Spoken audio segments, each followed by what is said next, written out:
mémoire à partir de 17h, donc jusqu'au lendemain matin. Donc c'est une avancée intéressante pour les clients potentiels pour pouvoir venir s'installer, enfin se garer à Bourges, en ville, et pour pouvoir éventuellement faire des courses.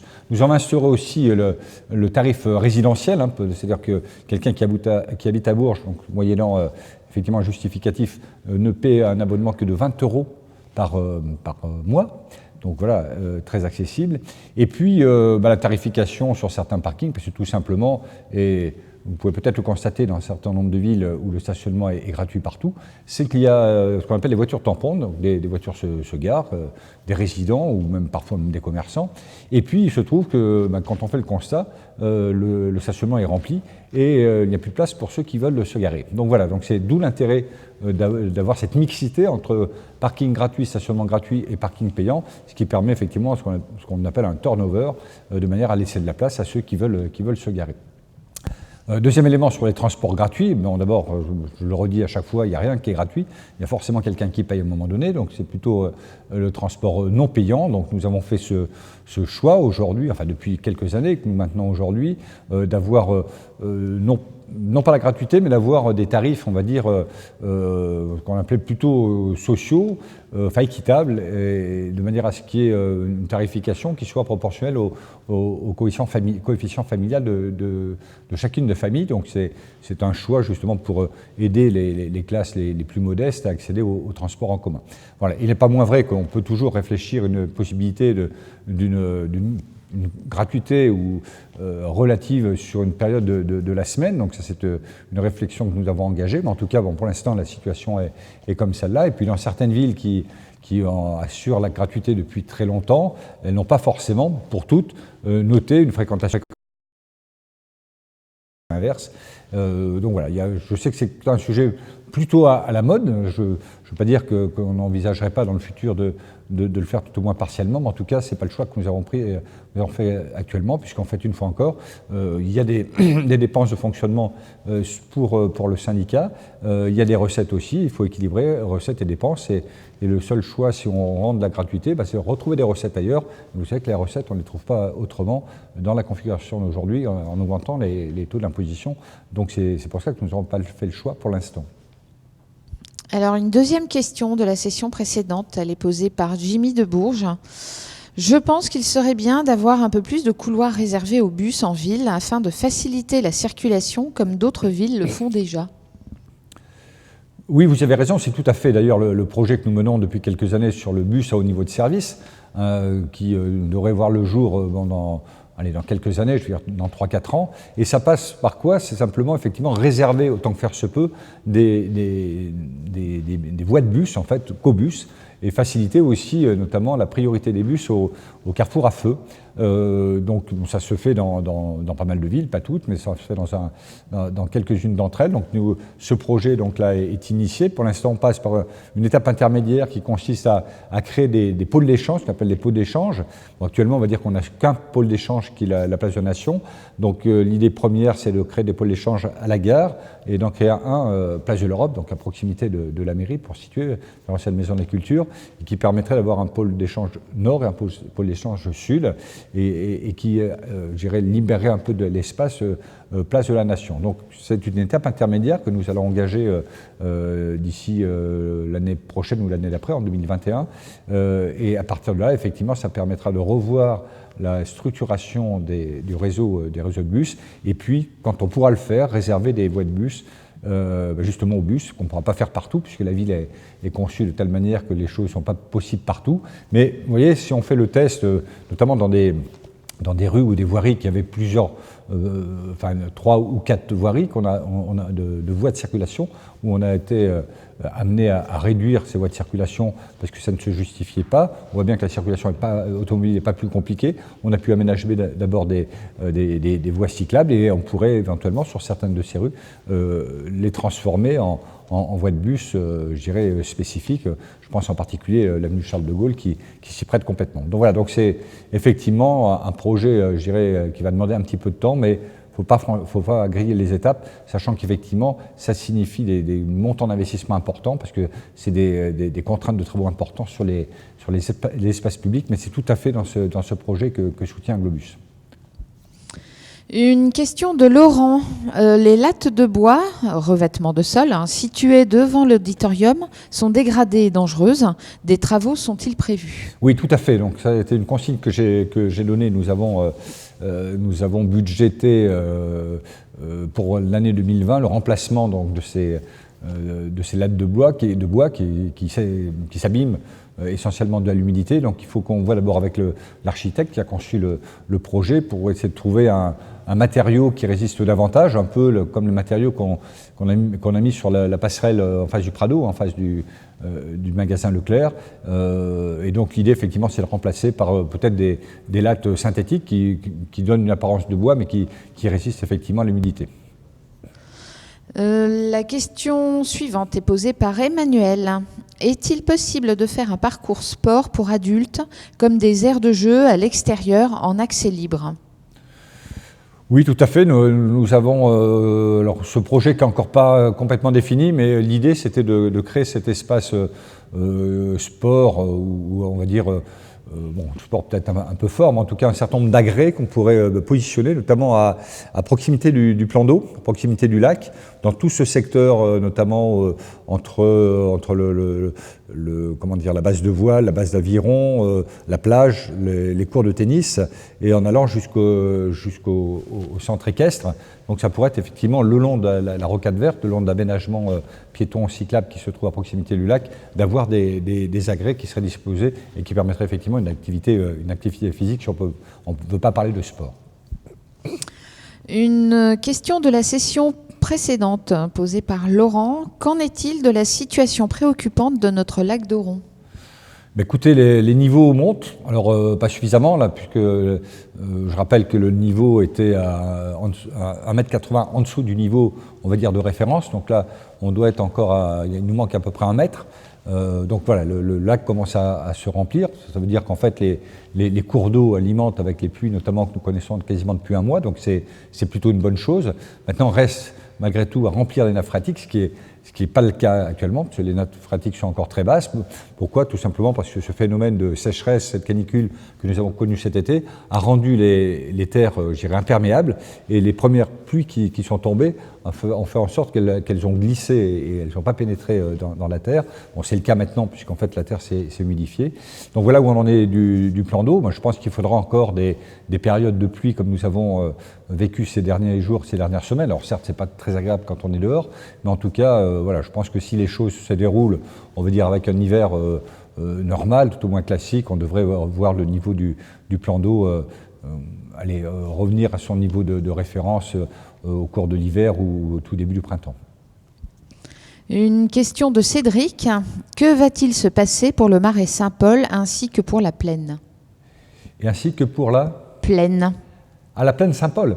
Oui. La plaine Saint-Paul, en fait, vous avez pu voir, on est en train de nettoyer, nous sommes en train de nettoyer avec des associations, tous ceux qui veulent donner un petit coup de main, parce que c'était des marais qui étaient un peu oubliés. Quand on parle de marais, on parle beaucoup des marais qui sont de l'autre côté, le long de la voie de chemin de fer, enfin 135 hectares de marais, mais on oublie qu'effectivement il y a d'autres marais ailleurs, et notamment la plaine Saint-Paul. Donc il faut déjà effectivement nettoyer, couper quand il y a des arbres à couper qui sont en mauvais état ou malades, il faut qu'on les enlève. Et puis surtout, ça c'est une opération, je dirais, curative, et surtout qu'on fasse du préventif dans le temps, qu'on n'ait pas à revenir tous les 15 ans ou tous les 20 ans pour nettoyer. Cet espace est agréable. Il pourrait, dans l'hypothèse aujourd'hui, faire en sorte que le cheminement de Saint-Jacques puisse passer par ici, parce que c'est un lieu qui est fort sympathique, mais encore faut-il qu'il soit accessible et agréable, je dirais, pour y marcher. Donc voilà, on nettoie d'abord,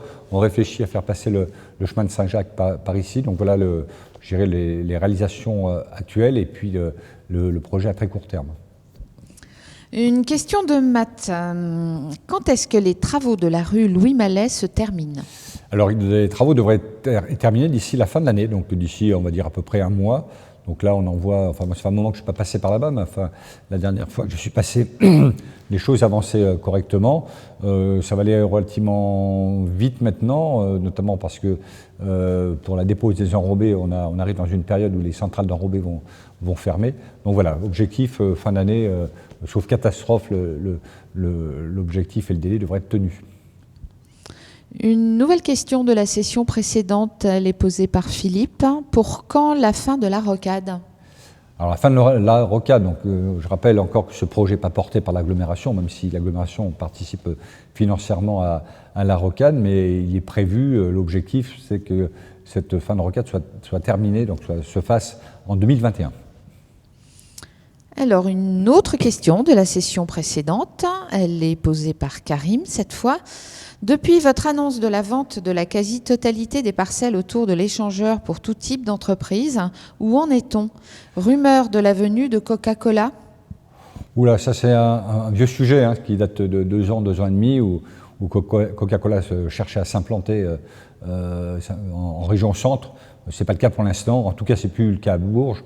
Bon, ça aurait pu être bien, mais d'un autre côté, c'est pareil, c'est des espaces fonciers qui... Enfin, il y a beaucoup de consommation d'espaces fonciers pour une activité qui n'est pas forcément très importante. Donc voilà, ça aurait été bien peut-être pour la marque, pour notre territoire, mais en termes de, on va dire, de rentabilité par rapport à la consommation de l'espace, c'est pas forcément quelque chose de très important. Donc voilà, c'était une prospection, mais ça n'a pas été plus loin. Alors en tout cas, bon, ce que vous dites, vous avez raison, c'est que les zones d'activité se remplissent. Bon, il en reste encore une partie, ce qu'on appelle la zone 2 du Moutet, c'est-à-dire la partie qui se trouve derrière la base logistique Carrefour, en allant sur la Gravaude, pour ceux qui connaissent la Gravaude. Tout ce secteur-là est quelque chose de commercialisable. Alors, on ne peut pas le faire immédiatement, d'abord parce qu'il n'y a pas de besoin immédiat, tant mieux, mais ça pourra être fait que quand on aura fait une voirie traversante qui part de la rocade, du giratoire qui a été fait l'été dernier ou l'été d'avant, je ne sais plus, entre la porte de Trouy et l'échangeur, et puis un autre giratoire qui sera sur la route 151, la route de Châteauroux, et donc il y aura une liaison routière qui va voir le jour, je pense, l'année prochaine, et qui permettra, et c'est une condition sine qua non, de pouvoir commercialiser cette zone 2 du Moutet. Donc on a encore, je dirais, un peu d'avance, mais en tout cas, il faut toujours prévoir à 5 ou 10 ans un peu plus loin, parce qu'il ne faut pas qu'on se retrouve, si j'ose dire, coincé si des entreprises voulaient s'implanter et qu'on ne puisse plus leur offrir de terrain. Donc d'où l'intérêt de la deuxième sortie d'autoroute, sur lequel nous sommes en train de travailler, qui effectivement a pour objectif de faciliter donc l'accès à l'autoroute et la sortie de l'autoroute sur une deuxième sortie, et puis en même temps ça permet de développer autour de cette deuxième sortie d'autoroute une autre zone d'activité qui devrait tourner autour de 80 hectares. Une question de Justin, question très courte. Bourges Métropole, c'est pour quand ? C'est quoi Bourges Métropole ? Est-ce que c'est Châteauroux Métropole, avec tout le respect que j'ai pour mon ami Gilles Avrousse ? Si c'est mettre le nom de métropole derrière Bourges, bon, ça on peut le faire demain matin, c'est pas ça qui est important. Aujourd'hui, ce qui est important surtout, c'est qu'on réunisse autant d'agglomérations, de communautés de communes ensemble, justement pour faire poids par rapport aux métropoles qui existent en région Centre-Val de Loire, qui soient Tours et Orléans, et c'est ça l'essentiel. Qu'on mette un nom derrière Bourges Métropole, ça n'a pas de sens. Mais par contre, créer des synergies, parce qu'il y a des synergies notamment à créer entre la communauté de communes de Vierzon et celle de Bourges, en englobant aussi les communautés de communes voisines, ça a du sens. Alors il va falloir du temps. Moi je suis convaincu de toute manière, si on ne le fait pas nous-mêmes, on va nous l'imposer à un moment donné.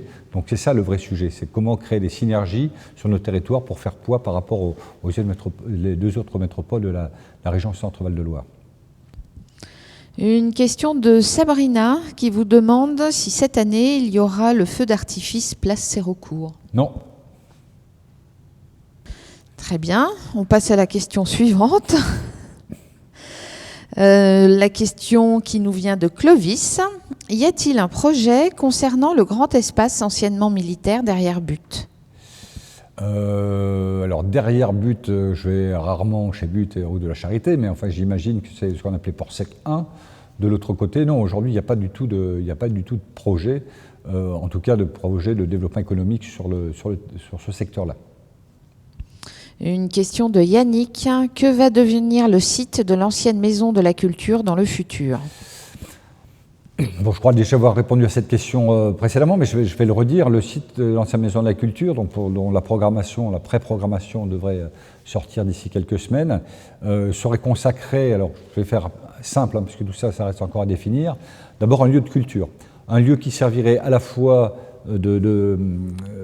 comment dire, par exemple, de lieux de formation au métier des arts et du spectacle, en relation au spectacle vivant, donc en relation notamment avec le Printemps de Bourges, qui permettrait de profiter de ce fil rouge spécifique à Bourges, le Printemps de Bourges, et ceci tout au long de l'année, et en même temps abriter un certain nombre de start-up qui, justement, développent dans le numérique, et le numérique à destination des métiers des arts et du spectacle. Bon, voilà, pour faire vite un peu la destination de ce lieu.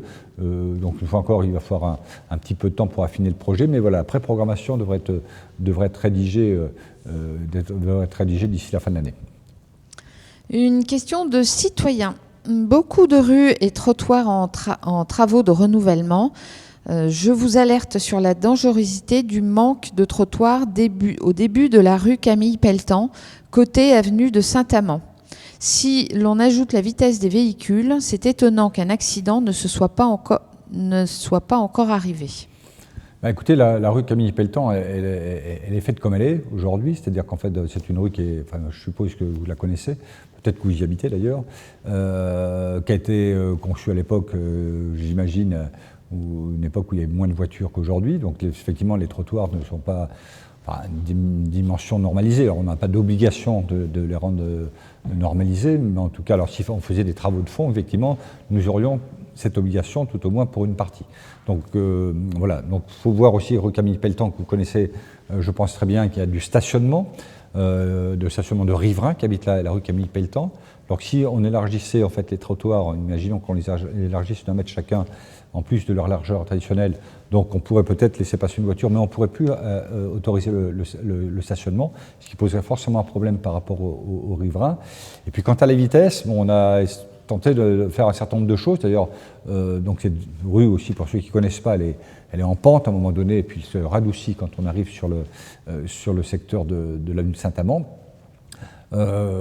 C'est toujours un vrai sujet, des vitesses pratiquées. Donc j'ai eu un courrier ou un email dans la semaine dernière qui m'alertait de nouveau sur les vitesses pratiquées importantes. On a répondu à un besoin des riverains. D'abord, on a mis une vitesse, enfin des panneaux de 30 km/h. Hein, ça date, à mon avis, du mandat précédent. On a opéré quelques rétrécissements et on me dit que les vitesses pratiquées sont toujours aussi importantes. Bon, j'ai demandé à ce qu'on fasse des comptages, voilà, qu'on mesure effectivement les vitesses pratiquées. Après, vous savez, il n'y a plus de solution au bout d'un moment. Ou alors, s'il y a une solution alors je vais un peu plaisanter, pour résoudre le problème des trottoirs que vous évoquez et les problèmes de vitesse, c'est leur rendre la rue Camille Pelletan piétonne. Mais je ne pense pas que ce soit un de vos souhaits. Bon voilà, donc la configuration des fois des rues fait en sorte qu'effectivement, quand on les a conçues il y a 50, 60 ou 70 ans, on ne prévoyait pas des trottoirs. Vous voyez, l'autre jour, j'étais avenue Bérégovoy, enfin toute l'avenue qui va sur Nevers. Alors pourtant, une voirie qui est assez large, et bien quand vous regardez les trottoirs, ils sont très peu larges, parce qu'à l'époque, on les a conçus en état et on ne se posait pas trop de problèmes quant à gérer l'accessibilité, notamment des personnes à mobilité réduite. En plus, on y a mis des poteaux électriques, donc on voit parfois des papas ou des mamans avec des poussettes rouler sur la rue, parce qu'en fait, ils ne peuvent pas circuler sur le trottoir. Donc voilà, une fois encore que la configuration des rues fait en sorte que comment dire, enfin, je ne trouve pas le terme, mais on hérite en fait d'une situation effectivement qu'on ne peut pas changer, on ne peut pas pousser les maisons non plus, c'est un peu compliqué. La prochaine question nous vient de Sébastien. Les rues commerçantes de Bourges se dégradent. Rue Mirbeau, Cours-Sarlon, Cambournac. À quand un vrai revêtement uniforme ? Écoutez, ça rentre tout à fait dans l'opération Action Cœur de Ville, dans laquelle la ville de Bourges est intégrée dans ce plan national comme 221 autres villes moyennes. Et donc on a prévu, entre autres parmi les actions qu'on a déjà menées, qui sont en cours et d'autres à venir, la requalification d'espaces publics. Et dans cette requalification, on inclut au moins la rue Cours-Salon, la place Gordenne, la rue Mirbeau, la rue Pellevoisin, la place Planchat, la rue du Commerce, la rue Moyenne et la place Cujas. Voilà, au moins, plus la rue de Ron. Donc voilà au moins ce qu'on a prévu de réaliser dans le cadre de cette action Cœur de Ville. Donc ça va se faire forcément progressivement, parce qu'il ne faut pas mettre la ville en chantier d'un seul coup, et puis ça représente des financements importants. On l'a estimé à peu près entre entre 18 et 20 millions d'euros, donc c'est pas neutre. Mais voilà, tout ça est prévu dans l'Action Cœur de Ville. Il s'agit maintenant de planifier en accord aussi précisément avec les commerçants, parce que refaire des rues c'est bien, mais vous savez que ça crée aussi un handicap, une difficulté pour les commerçants qui, pour certains, sont en difficulté, donc c'est peut-être pas la peine d'en rajouter. Donc tout ça doit se faire en concertation avec les commerçants. La question suivante est posée par Tiffaine. Est-ce qu'il y aura un lancement des illuminations de Noël comme d'habitude? Merci à vous tous ce que vous faites pour les enfants. Merci beaucoup. C'est tellement rare qu'on ait des compliments, donc je transmets à mes élus, à mes services. Inauguration le 29 novembre, rendez-vous à 17h15, place Gordon. Très bien, c'est noté. La question suivante est posée par Laurent. L'église Notre-Dame est en très mauvais état, que ce soit à l'extérieur tout comme à l'intérieur. Des travaux sont-ils prévus afin de sauver ce très bel édifice? Écoutez, pour l'instant, non. Les travaux ne sont pas prévus, donc oui, je partage votre avis. C'est une église qui est en très mauvais état. Alors, ça s'explique, donc on a renforcé, il y a des étés qui sont à l'intérieur de l'église. Alors, il n'y a pas de dangerosité, donc on vérifie, on contrôle ça régulièrement, donc on a des outils qui nous permettent de vérifier si les choses bougent. Alors tout simplement parce qu'en fait l'église elle est à proximité donc d'Avaricom. Il faut se souvenir qu'à l'époque Avaricom était sur des marais et que cette église, par des tassements de terrain, par le travail de la terre, à la fois pour des problèmes d'inondation et parfois de sécheresse, fait en sorte que cette église bouge. Donc aujourd'hui on ne prévoit qu'un simple soutien pour éviter effectivement qu'il y ait plus de dégradation.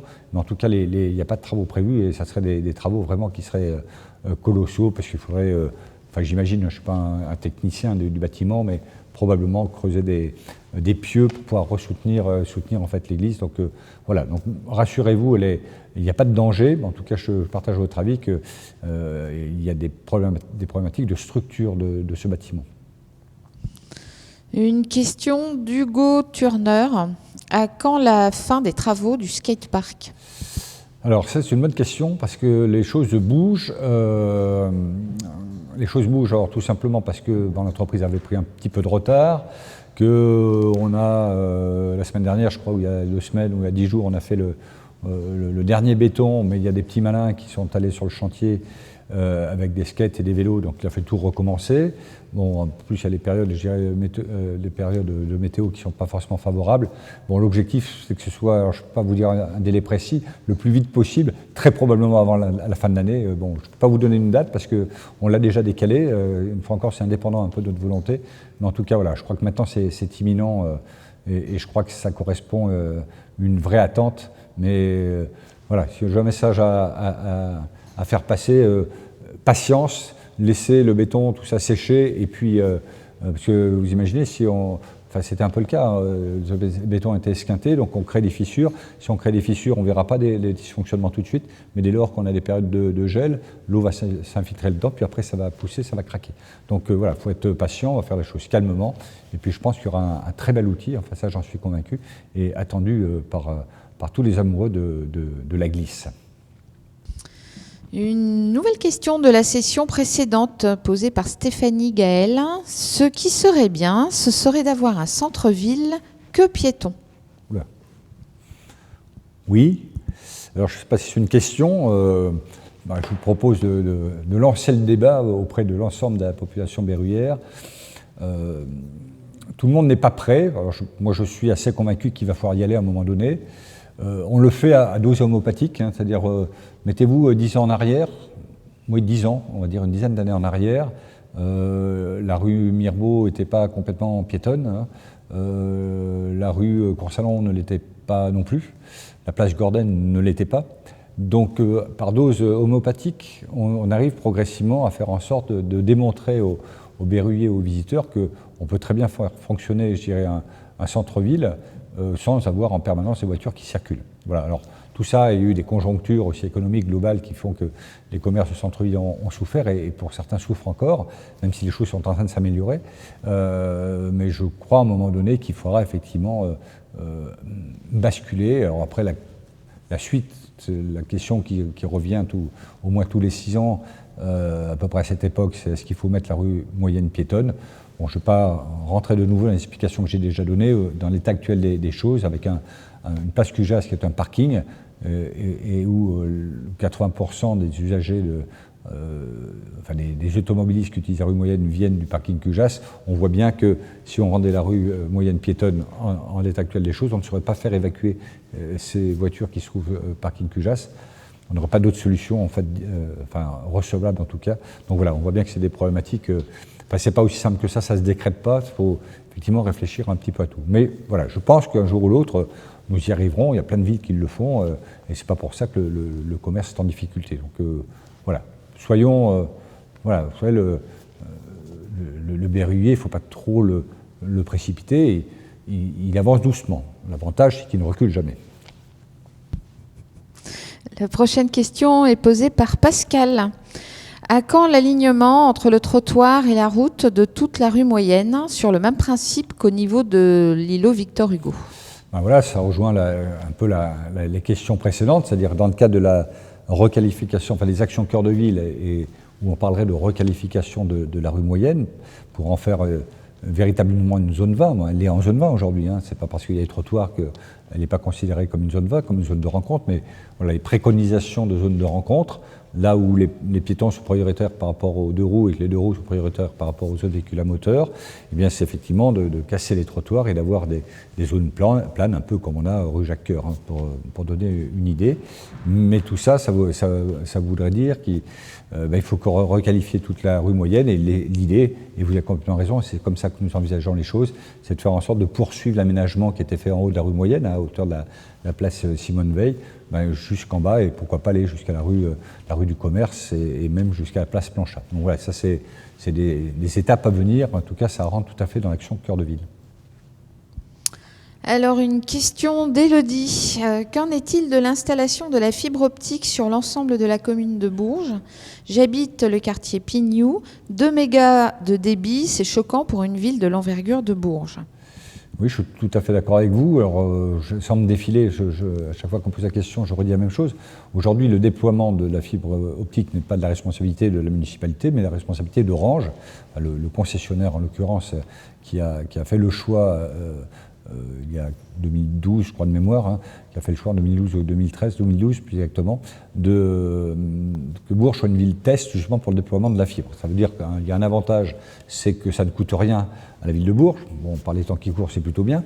Mais un gros inconvénient, c'est qu'on n'a aucun moyen de levier de négociation avec Orange sur le déploiement de la fibre, ce qui fait le déploiement devait être terminé en 2017. Maintenant, on nous donne fin 2020. Alors bon, à un moment donné, forcément tout le monde aura juste, mais les retards étaient pris. Bon, je ne vais pas vous exposer les raisons techniques, entre autres des raisons techniques qui ont amené le retard de ce déploiement, mais voilà, les choses sont quand même, malgré tout, je constate, s'accélèrent, pas forcément en cohérence, parce que dans votre quartier Pignou, il y a des rues et des endroits qui sont fibrés, puis d'autres juste à côté qui ne le sont pas, donc c'est pas d'une logique extrême en termes de conduite de chantier, mais enfin bref, c'est comme ça. Et puis il y a d'autres secteurs qui ne le sont pas, Asnières en particulier, je pense à la route des Racines, parce qu'on m'en parle souvent, mais voilà, donc les choses avancent, il va falloir patienter jusqu'à la fin de l'année prochaine. En tout cas, c'est l'engagement qu'a pris Orange il y a quelques temps. Alors, on reste un petit peu dans le même domaine avec la question posée par Titouan. Avez-vous des nouvelles concernant la panne Internet sur toute une partie de Bourges qui date d'aujourd'hui? Non, je portais la même réponse. Aujourd'hui, donc, objectif, c'est que le nouvel objectif annoncé par Orange, c'est que le déploiement total de la fibre soit terminé à la fin de 2020. Donc voilà, il va falloir encore un peu patienter. Une fois encore, il me semble qu'a priori, les choses sont en train de s'accélérer. Tant mieux, je dirais quelque part. Mais je suis d'accord avec vous, je partage votre avis, c'est long, c'est trop long. Une question de Jérémy. Est-il prévu d'équiper nos lampadaires de panneaux solaires afin d'alléger les factures d'électricité de la ville et surtout afin de protéger l'environnement? Non, ce n'est pas aujourd'hui d'une façon générale le souhait de développer les panneaux solaires.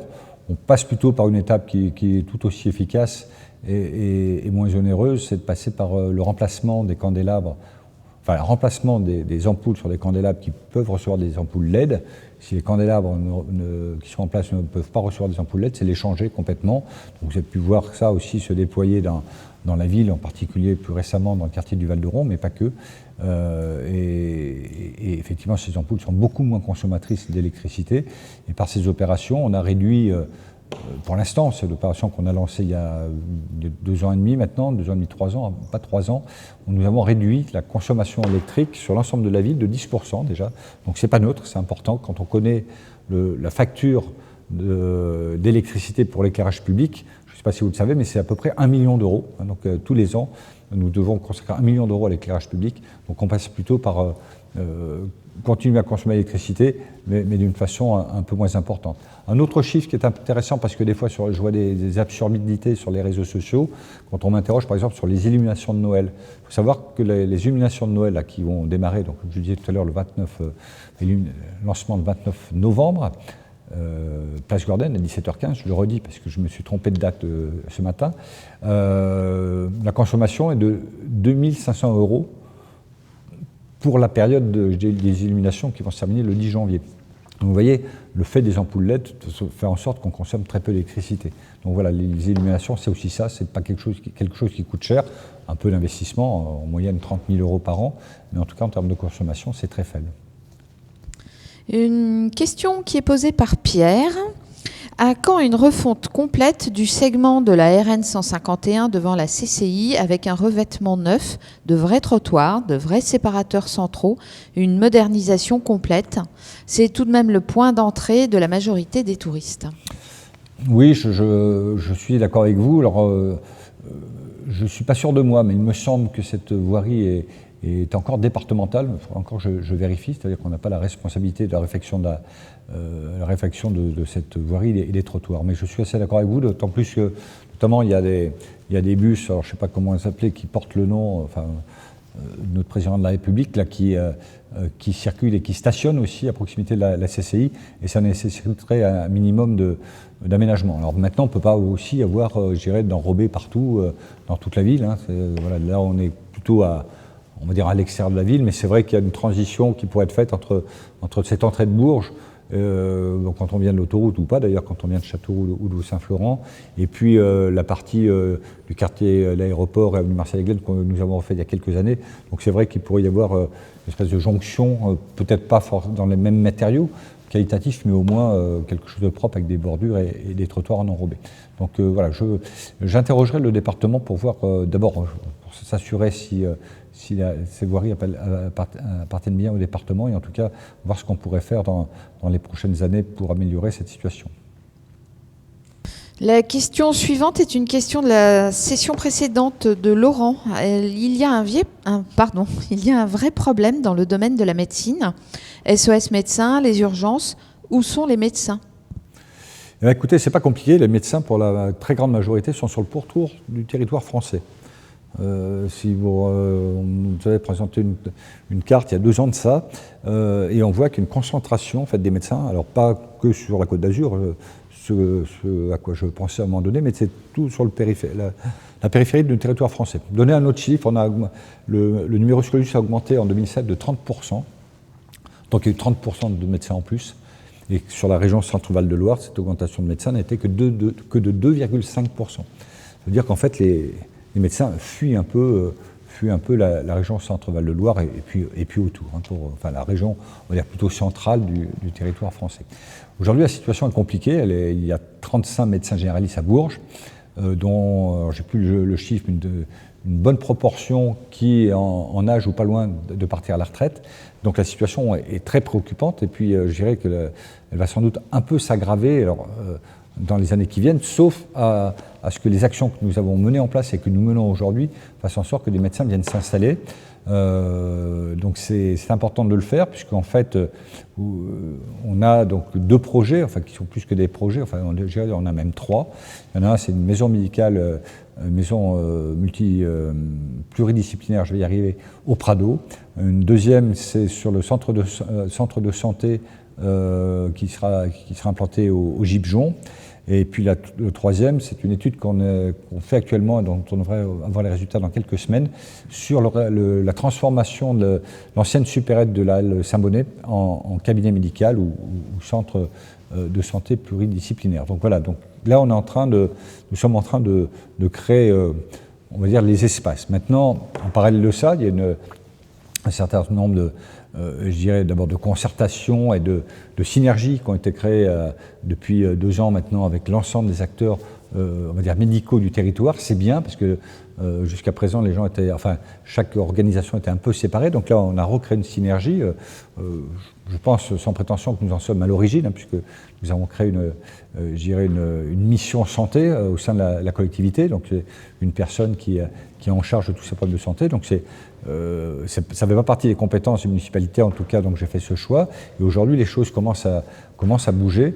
Notamment, on va passer au conseil municipal du 21 novembre, si je ne me trompe pas sur la date, un dispositif d'aide à l'installation des médecins sur la ville de Bourges, parce qu'il existe des aides, mais autour de la ville. En fait, nous ne sommes pas considérés aujourd'hui, la ville de Bourges n'est pas considérée comme, on va dire, zone prioritaire par rapport à des contrées pas très éloignées, mais plus rurales. Et ce qui fait que les aides que peut accorder donc, la caisse d'assurance maladie aux médecins voulant s'installer, et on n'en bénéficie pas à Bourges. Donc voilà, nous on va proposer au conseil municipal des aides de même type, qui sont des aides financières, avec aussi une aide particulière qui viendra en plus pour des médecins qui veulent passer la formation pour pouvoir recevoir des internes en formation. L'idée étant de faire venir aussi des internes sur le territoire, de manière à leur démontrer que pratiquer la médecine à Bourges, eh bien, c'est pas une punition, c'est un métier tout à fait louable et d'ailleurs très intéressant, avec une patientèle qui est présente. Donc voilà, il y a tous ces dispositifs qu'on met en place et qui viendront soulager les urgences, parce que les urgences, vous savez, il y a 3 familles de patients qui viennent aux urgences. Une famille des gens qui viennent de patients qui viennent parce qu'ils n'ont plus de médecin de famille, tout simplement. Une deuxième famille qui sont des gens des patients qui viennent parce qu'on ne paye pas. Et puis il y a la 3e famille qui sont vraiment ce que j'appelais les vraies urgences. Donc la première famille, c'est plutôt pour la bobologie. Alors je sais que les médecins n'aiment pas trop qu'on dise ça, mais parfois on vient parce qu'un enfant a une otite, on vient parce qu'on a de la fièvre, on vient parce qu'on a mal au ventre. Alors bon, évidemment, il faut être soigné, bien évidemment, mais c'est vrai que ce système encombre en fait les urgences, et pendant ce temps-là, on ne traite pas les vraies urgences. Donc l'idée de faire venir des médecins généralistes, de les faire travailler sur des soins de suite aussi qui sont pas encore complètement mis en place sur Bourges, tous ces dispositifs devraient à la fois répondre aux besoins de la population, soulager les urgences et donc avoir un impact financier non négligeable à la baisse pour le centre hospitalier. Donc on voit bien que tous ces sujets sont liés entre eux. Alors, la question suivante est posée par Serge. Monsieur le maire, vous dites souvent en ville que vous allez être de nouveau candidat. À quand votre déclaration officielle? N'est-ce pas un peu pagnolesque, cette situation? Je ne sais pas, vous savez, moi, quand les Biéruyers m'ont fait confiance en 2014, ils ne m'ont pas élu pour que je sois candidat la fois suivante. Donc, pour l'instant, je suis maire avec une équipe municipale. Nous avons une mission qui se termine au mois de mars l'année prochaine, donc il nous reste encore, si je ne me trompe pas, 5 mois. On a encore des projets, on a encore du travail à faire. Voilà, on a d'abord été élu pour ça. Bon. Maintenant, quant à ma candidature potentielle, il va falloir être encore un petit peu patient. J'avais répondu aux journalistes qui me posent la question depuis 2 ans, à peu près tous les 15 jours, que voilà, je me positionnerai officiellement sur mon choix, sur ma décision, avant la fin de l'année. Donc vous voyez, nous sommes le 12 novembre. Si on imagine que ça peut avoir lieu au plus tard le 31 décembre, il reste 6 semaines, alors soyez un peu patient. Bon, puis si vous êtes vraiment impatient, j'essaie de faire un tout petit peu plus vite. Une nouvelle question de la session précédente de Sylvain. Quand sera active la nouvelle station d'épuration Boulevard de l'Avenir? 2021, si les choses vont bien. Je pense, sincèrement, les objectifs... j'ai un peu travaillé dans les travaux là, quand j'étais maire adjoint aux travaux.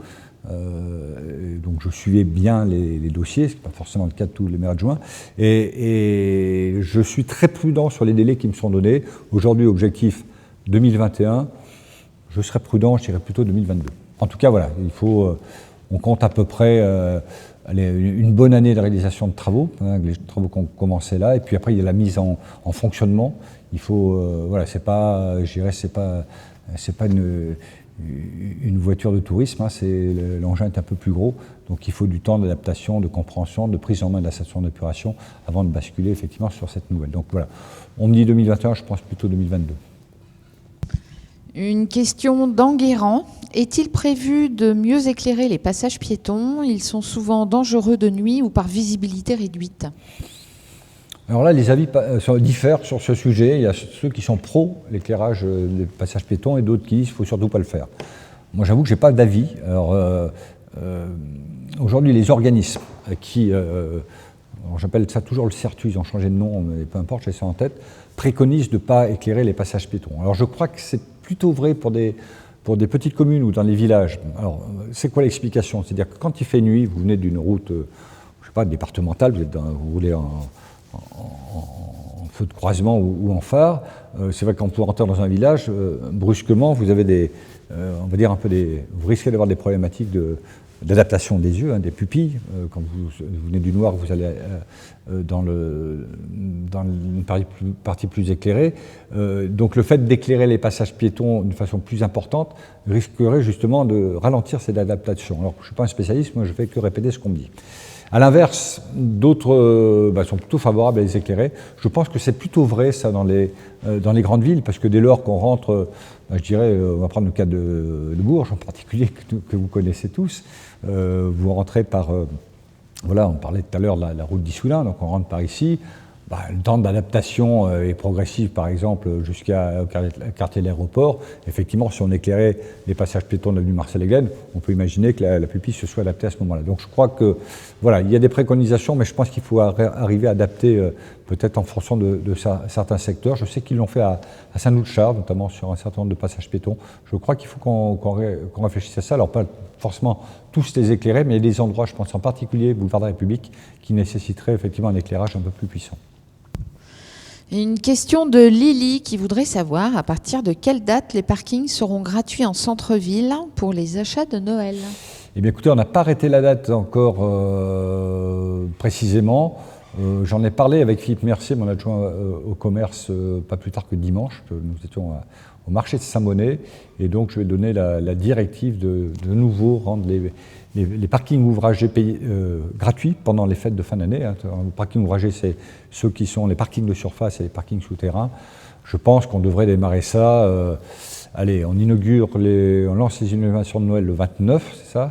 Et ben, je pense qu'il faudrait que le 30, à partir du samedi 30, les parkings ne soient pas payants. Ce qui serait bien, parce que c'est là que démarrent réellement les achats de Noël, tout au moins de fêtes de fin d'année. Donc Sabine a noté ça sur ses tablettes, Tout à fait. Et elle me le rappellera pour le démarrage le 30 novembre. Une question de Laurent maintenant. Une piste cyclable a été créée le long du canal entre Bourges et Plain-Pied, ainsi qu'entre Bourges et Meun-sur-Yèvre. Est-il prévu de poser une signalétique? Je recommence parce que le micro n'était pas branché, excusez-moi. Une piste cyclable a été créée le long du canal entre Bourges et Plain-Pied-Givaudan, ainsi qu'entre Bourges et Meun-sur-Yèvre. Est-il prévu de poser une signalétique ou de faire une campagne de pub locale afin de faire connaître cette belle réalisation? Écoutez, donc ce projet d'aménagement, ce qu'on appelle le projet de canal de Berry à vélo, qui est porté par le syndicat du canal de Berry, donc pas par la ville de Bourges, ni par l'agglomération, en l'occurrence, c'est effectivement un beau projet qui fait un parallèle, si j'ose dire, alors bien que les deux rivières ne soient pas parallèles, à la Loire à vélo, qui existe et qui est une vraie réussite. Et donc l'idée, effectivement, c'est de prolonger le long du canal de Berry, donc jusque dans l'Allier, au moins, parce que vous savez qu'il va beaucoup plus loin que le Cher. Donc poursuivre cet aménagement. Donc ça s'est fait par tronçon. Effectivement, le premier tronçon de mémoire, c'était du côté de Marmagne. Et puis là ça s'étend jusqu'à Meun, et puis de l'autre côté, Bourges, puis en allant sur Plain-Pied, et ça continuera ensuite. Donc oui, il est prévu, en tout cas il faudrait voir avec le syndicat, mais en tout cas ce qu'on a réfléchi notamment sur la portion à proximité de Bourges, en proximité, qu'on ait on va dire un relais de signalisation qui permette d'abord d'indiquer si on allait visiter Bourges, sa cathédrale, Palais Jacqueur ou bien d'autres choses, qu'on puisse, pour des visiteurs qui viennent, qui ne connaissent pas a priori, alors pour les Berruyers ou les habitants du Cher, c'est pas un souci, mais pour les visiteurs qui feront ce parcours, qui puissent savoir, ils peuvent faire une pause et où se diriger vers les plus gros monuments ou les choses intéressantes et remarquables de la ville. Donc voilà ce qui est prévu en signalisation. Sincèrement, après le long de tout cet aménagement, je ne sais pas, je donne un peu ma langue au chat, mais en tout cas, voilà, nous on travaille aussi sur une signalisation, on va dire, berruyère. Une question d'Aurélien. Quand est-ce que le terrain de baseball du lac d'Auron sera remis en état suite à la dégradation liée aux inondations ? Écoutez, le plus vite possible. Donc là, effectivement, on a eu une période d'une année un peu compliquée. À la mesure où on a eu canicule, sécheresse, donc on ne pouvait pas intervenir. Là, on est maintenant dans la période, on va dire, humide, c'est moins qu'on puisse dire. Donc il faudrait, si possible, donc là, il faudrait que je revoie ça avec Nathalie Bonnefoy, parce que je ne suis pas forcément ce dossier en particulier à fond, mais qu'on puisse éventuellement intervenir en fin d'hiver ou au début du printemps, de manière à ce que vous ayez un terrain on va dire de bonne qualité, en tout cas au moins de la qualité dans laquelle il était avant les inondations. Question suivante, question de la session précédente, elle est posée par Fabien Perriot. Les avaloirs des eaux de pluie seront-ils nettoyés avant l'hiver ? Sur certains secteurs de la Foulonne et d'Asnières, ils sont bouchés par de mauvaises herbes. Dès qu'il pleut, comme en ce moment, la pluie déborde, c'est une question d'environnement. Dans ce cas-là, Fabien Perriot, adressez-vous directement à Castor ou au service technique. Moi, je ne peux pas vous répondre quand est-ce qu'ils seront nettoyés, puisque je ne connais pas non plus tous ces déversoirs et je ne sais pas exactement précisément quand est-ce qu'ils sont nettoyés. Donc voilà, question Castor et on vous répondra et on traitera le sujet. Une question, enfin un constat plutôt de monsieur et madame Poda. La fête de la bière n'existe plus et c'est bien dommage. Il y a eu une tentative, donc notamment il y a un mois de ça à peu près, j'ai plus la date exacte, mais il y a à peu près un mois de ça, à la Loblé, donc c'est pas quelque chose qui a bien fonctionné. Je crois qu'il faut persister d'ailleurs, parce qu'effectivement c'est un manque. En plus à cette période c'est plutôt sympa. Je pense qu'en termes d'organisation, donc j'en ai discuté avec l'organisateur le jour où j'y suis allé justement, je crois qu'il faut voir les choses un peu différemment. C'est-à-dire, je pense qu'il faut impliquer des associations, il faut créer une vie. C'est pas qu'une opération commerciale, ça doit être aussi quelque chose de plus festif. Ça fonctionnait avant, je ne vois pas pourquoi ça ne fonctionnerait pas aujourd'hui, mais je suis assez d'accord avec vous qu'il faut qu'on revoie l'organisateur, revoir peut-être d'autres organisateurs, et puis qu'on fasse une vraie fête de la bière à la Loblé, comme ça s'est passé là, donc le mois dernier, parce que je pense que c'est un beau lieu qui s'y prête parfaitement. Et puis voilà, j'ai des petits points de détail que nous y sommes restés quelques temps, et des petits points de détail qui m'ont dit que voilà, il y a sans doute des points d'amélioration et qui expliqueraient peut-être la non-fréquentation ou la faible fréquentation. Je trouvais d'ailleurs même que les tarifs d'entrée étaient un petit peu chers, vu de ma fenêtre. Une question posée par Sébastien. Une signalétique de rappel de zone 30 km/h rue Jean Jaurès jusqu'à la place Planchat est-elle prévue ? Les automobilistes passent comme des fous et les bus aussi au passage. Écoutez, on est dans une zone 30, donc les zones 30 sont bien marquées maintenant à l'intérieur de la partie hypercentre. Vous savez, tout à l'heure on parlait de la rue Camille Pelletan, dans le quartier de l'avenue de Saint-Amand. On a mis des ralentisseurs, on a mis des panneaux de 30 à l'heure, et puis en fait on me dit que ça roule toujours aussi vite. Donc voilà, on peut mettre tous les panneaux du monde. Surtout, ce qui est important, c'est faire des contrôles de vitesse et s'assurer que s'il y a des automobilistes ou des chauffeurs de bus, c'est possible aussi, qui roulent trop vite, on fait fonctionner notre cinémomètre, notre radar. Nous en sommes propriétaires d'un, en particulier la police municipale, et puis on fera des contrôles de vitesse, mais on ne peut pas rappeler en mettant... D'abord, mettre des panneaux, ça ne sert strictement à rien, très sincèrement, et puis rappeler tous les 10 mètres qu'on est à 30 km/h. Donc il faut que les gens comprennent. Alors, il y aura toujours l'exception, évidemment, ce n'est pas la majorité des automobilistes ou des chauffeurs de bus, bien évidemment, mais il y aura toujours l'exception, et puis ceux-là, faut les sanctionner, il n'y a pas d'autre solution. Ce n'est pas les panneaux qui les feront ralentir, c'est sûr. Une question de la session précédente posée par Sabou. À quand des ralentisseurs rue Barbès ? Je me suis fait renverser dans cette rue même. Il y a tellement de passages de voitures et de piétons dans le croisement rue de la Fontaine et rue de Mazières. Écoutez, la réflexion de la rue Barbès n'est pas immédiate, je préfère vous le dire comme ça, puisqu'en fait, tributaire d'un éventuel événement sportif qui peut avoir lieu dans les années à venir, enfin, dans l'année à venir, ça peut être, on ne sera pas l'année prochaine, ça sera à partir de l'année d'après peut-être. Mais en tout cas, ce que j'ai demandé donc, à mon adjoint aux travaux, Pascal Tina, qui est un adjoint très actif sur les travaux, de regarder comment sécuriser en fait cette rue Barbès tout au moins, et notamment en mettant en place au milieu des, enfin, ce qu'on appelle des îlots centraux qui permettraient de réduire la largeur des voiries utilisées par les automobilistes ou les camions, peu importe. Donc déjà, c'est un des moyens de ralentir la vitesse. Et d'autre part, sécuriser la traversée piétonne, puisque cette voirie est assez large.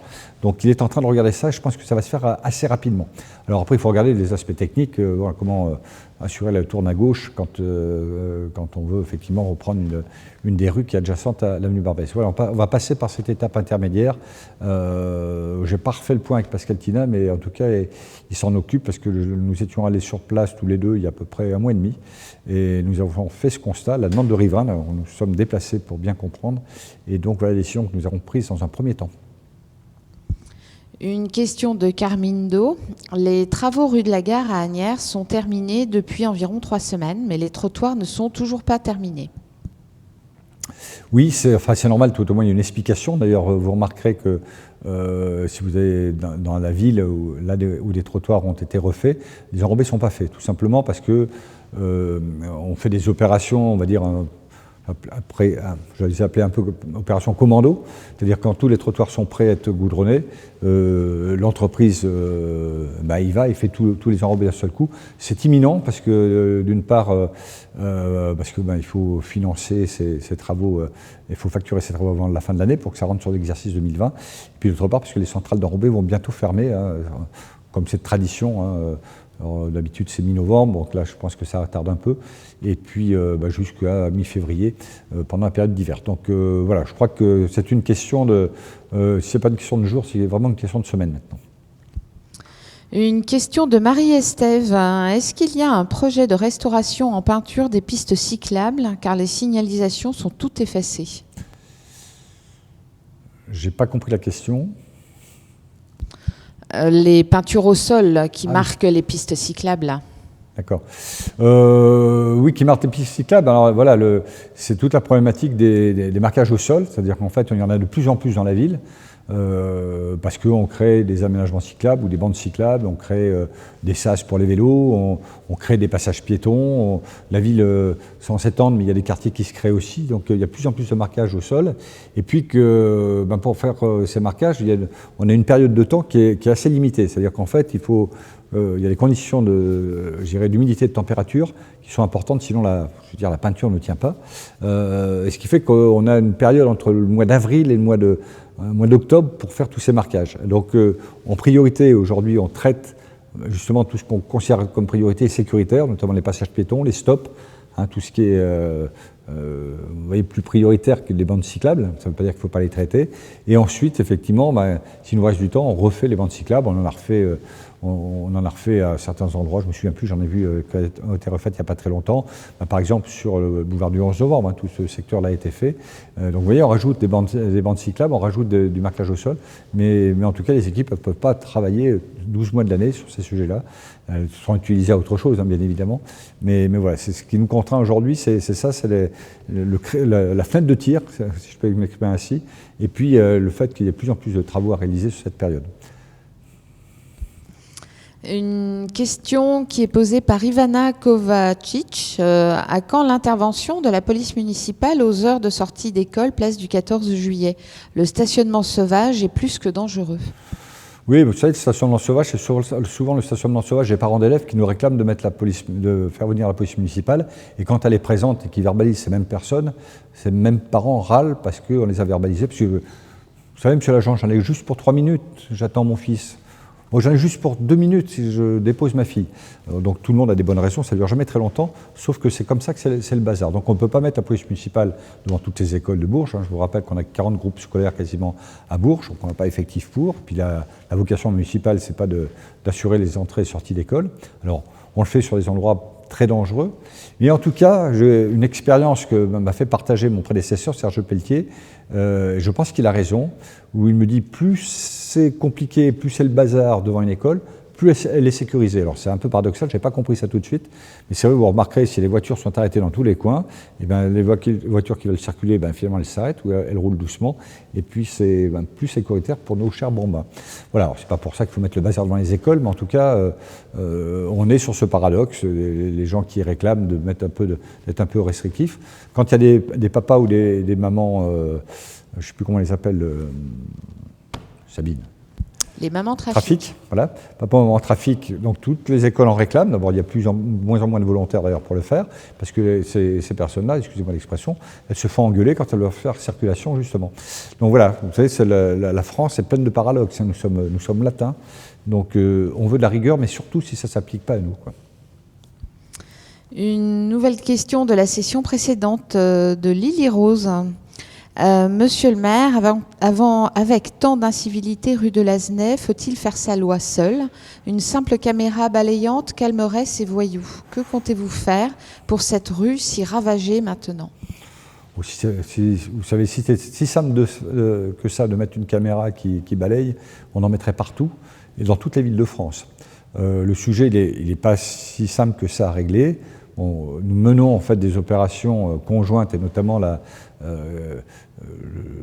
secrétaire d'État bien connu à Bourges, Laurent Nunez, quand il est venu à plusieurs reprises à Bourges depuis le début de cette année, et la dernière fois qu'il est venu, c'est début juillet si je ne me trompe pas, on a traité en particulier le sujet du Prado. Mais voilà, il y a des problèmes d'incivilité. Alors je ne vais pas dire partout, il faut relativiser, on n'est pas dans une ville où il y a trop de problèmes, mais en tout cas, il existe des incivilités. Et donc, il y a un travail conjoint entre la police nationale, la police municipale. Dans certains cas, il faut faire intervenir le procureur aussi, hein, pour qu'on tape des grands coups, à un moment donné, à des endroits qui ne doivent plus devenir des zones de non-droit. Donc tout ça, c'est quelque chose qui s'organise, c'est pas simplement... Les caméras aident, évidemment, puisqu'en fait, vous savez, on avait dit qu'on en implanterait plus de 100 à Bourges. C'est un engagement qu'on avait proposé au Berruy en 2014, et nous aurons dépassé les 100 caméras, donc nous dépasserons les 100 caméras d'ici la fin du mandat. Donc ça participe aussi à la prévention, ça participe aussi aux enquêtes, mais voilà, ça ne fait pas tout. Il faut des effectifs organisés, il faut parfois du temps, parce que c'est pas une opération, on va dire, coup de poing, c'est bien, mais c'est pour que ça recommence 3 jours après, ça sert à rien. Donc voilà. Tout ça, je conçois que ces actes d'incivilité soient parfois longs, qu'ils soient difficilement supportables dans la longueur. Mais il faut aussi du temps pour s'organiser et avoir des opérations très efficaces, en tout cas qui fassent en sorte que ça ne recommence pas une semaine après. Une question de Cassou Élise Lina qui voudrait savoir si la SPA a besoin de bénévoles et s'il y a des jours spéciaux pour adopter. Alors oui, bénévole, oui, puisque c'est une association. Alors association pour laquelle il doit peut-être y avoir des salariés. Alors là, c'est pareil, je ne connais pas par cœur le fonctionnement de la SPA. Il y a quelqu'un qui connaît bien parmi mes adjoints, c'est Marie-Odile Svabec, qui est maire adjoint d'Asnières. Donc voilà, moi je vous engage à prendre rendez-vous avec elle. Elle vous expliquera plus que moi, plus sincèrement dans le détail, je ne sais pas vous dire, mais en tout cas, c'est une association, hein, la SPA, donc je crois qu'ils ont forcément besoin de bénévoles, notamment pour parfois promener les chiens, les faire sortir, enfin les chiens ou les chats, mais en tout cas, je parle des chiens en particulier, les faire sortir. Donc je crois que, vous savez, des bénévoles dans les associations, on en manque, donc si ça vous intéresse, mais prenez langue avec Marie-Odile Svabec, elle vous renseigne un peu plus que moi, dans le détail en tout cas. Une question de John. Où en est-on sur la deuxième sortie de péage de l'autoroute à Bourges? Je propose sur la route de Levée. Et c'est la dernière question. Bon, en tout cas, c'est pas le choix qui a été fait, hein, pour différentes raisons. Donc je sais qu'il y en a qui militent pour une sortie plus au sud. Là, le choix a été fait plutôt pour une sortie plus au nord, alors qu'il pourrait être avec un fuseau, ce qu'on appelle fuseau, sans que ce soit un tracé qui pourrait venir soit de Mehun, soit de Marmagne. Bon, enfin, tout ça, ça reste à définir. L'idée, justement, c'est pas de recréer quelque chose au sud, parce qu'il y a une vraie problématique, justement, plutôt sur la partie nord. Où est-ce qu'on en est aujourd'hui? Donc les études ont été lancées depuis au moins 2 ans maintenant. La dernière, dont on attend les résultats incessamment sous peu, devrait nous indiquer par des simulations quels seraient les trafics à horizon 2024 et 2034. sur cette nouvelle sortie d'autoroute, enfin avec les deux hypothèses, et aussi sur l'échangeur actuel. C'est ça aussi qui est important, pour voir l'impact que pourra avoir, je dirais, cette nouvelle sortie par rapport à l'échangeur actuel. Donc voilà où nous en sommes actuellement. Donc ça démontre la pertinence de cette nouvelle échangeur. Enfin, ça devrait démontrer, j'espère, la pertinence d'un deuxième échangeur, et puis peut-être traiter en attendant l'échangeur actuel, qui pose aussi un problème. Alors peut-être avec une bretelle, une deuxième bretelle qui partirait de la sortie actuelle quand on vient du nord de Bourges en particulier. Mais voilà, donc on attend ces simulations et ces calculs-là, et donc on avance sur ce projet-là. Mais c'est un projet, voilà, deuxième sortie d'autoroute, c'est à 8-10 ans. Je crois qu'il faut être raisonnable, mais c'est à 8-10 ans. Mais voilà, en tout cas, pas imaginable d'avoir une sortie plus au sud, ça serait idiot. C'était la dernière question. Il n'y a plus du tout de questions. Oh, bah si, on va en trouver une. Allez, une petite pour la route. Alors... Même si on a deux ou trois, Sabine, allez. D'accord. C'est fait. Une question de Cédric. Avez-vous pour projet une salle de concert comme le MASH 36 à Châteauroux? Non. Non, tout simplement parce que ça ne se justifie pas. Vous savez, c'est une question qu'on s'était posée, enfin que mon prédécesseur s'était posée au moment du Palais des Sports. En fait, c'était de se dire, est-ce qu'on fait un autre Palais des Sports, notamment c'était une hypothèse à la sortie de l'autoroute, ou est-ce qu'on réhabilite le Palais des Sports actuel? Donc, le choix a été fait de réhabiliter le Palais des Sports actuel, et donc il avait pris la tâche de spécialiste et faire, on va dire, un zénith, puisqu'on peut l'appeler comme ça, qui aurait pu être aussi Palais des Sports, où on aurait pu recevoir des concerts, voilà, avait été 30 à 40% plus cher, et pour une utilisation qui est toujours très compliquée, parce que c'est bien d'avoir des infrastructures, il faut les faire tourner. D'abord, tu as des coûts d'investissement, c'est une chose, mais surtout des coûts de fonctionnement. Donc voilà, je pense qu'il vaudrait mieux, et j'en discutais avec Daniel Colling, l'ancien directeur du Printemps de Bourges, et patron de chez Jeanne et Louis Productions la semaine dernière, à l'issue je vais le dire, du salon de la gastronomie. Il pense qu'une réhabilitation du Palais d'Oron pourrait être quelque chose de plus intéressant. Il y a une jauge d'ailleurs qui existe. D'abord, le bâtiment il existe d'une part, donc même s'il fallait le réhabiliter, on pourrait le réhabiliter comme on a réhabilité le Palais des Sports, ça pourrait être un peu sur cette idée-là, et qu'il y aurait une jauge suffisante, puisque je crois qu'on avoisine pas loin de 1800 places dans ce Palais des Sports, donc dans ce Palais d'Oron, pardon. Ça pourrait être plutôt une issue, mais recréer un bâtiment spécifique, je crois que ça serait vraiment une situation à risque, et en tout cas, moi, personnellement, je ne prendrais pas le risque. Alors, une question de la session précédente posée par Lydia. Habitant rue Littré, du côté du collège, j'entends les annonces sonores des bus et même les fenêtres fermées. À toute heure, je trouve ça assez fort. Serait-il possible de faire quelque chose afin que le son soit légèrement moins fort et vérifier si celui-ci est dans les normes? Écoutez, il me semble que, alors je ne sais pas si c'est vous qui m'avez déjà posé la question par écrit, enfin, dans ce secteur-là, on m'en a déjà parlé, donc moi j'avais passé des consignes pour essayer de baisser baisser le son. Il faut bien comprendre aussi que ces annonces sonores, elles s'adressent, alors, on ne va pas dire qu'aux personnes âgées, c'est des personnes, je dirais, parfois un peu malentendantes. Et voilà, il faut que ce soit aussi entendu, parce qu'il n'y a pas que le visuel. Mais en tout cas, voilà, je ferai vérifier quand même auprès d'Aglobus qu'on puisse peut-être faire un réglage un tout petit peu moins fort, de manière à ce que les usagers puissent les entendre, et puis que même fenêtre fermée, parce que ça m'étonne, enfin je ne mets pas en cause ce que vous me dites, c'est que ça doit être vraiment très très fort. La question suivante nous vient de la session précédente, elle est posée par Jmatata. Une question par rapport aux aménagements du lac du Val d'Oron. Y a-t-il des projets à venir? Malgré quelques améliorations ces dernières années, il me semble qu'il y a encore du potentiel.